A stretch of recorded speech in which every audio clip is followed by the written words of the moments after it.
জল ভরা মেঘ ওই দু চোখে দেখতে আমি পেয়েছি, একলা মনে নির্জনেতে তোমার ছবি এঁকেছি। নাম রেখেছি বনলতা যখন দেখেছি, হয়তো বা সেই ক্ষণেই তোমায় ভালোবেসেছি।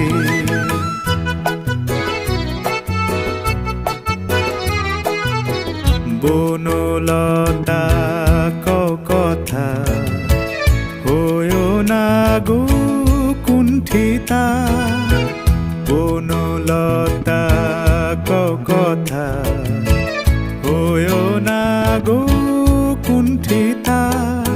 একটি কথাই শুনবো বলে তাই তো কাছে এসেছি, বলবে কি গো আমিও তো তোমায় ভালোবেসেছি। একটি কথাই শুনবো বলে তাই তো কাছে এসেছি,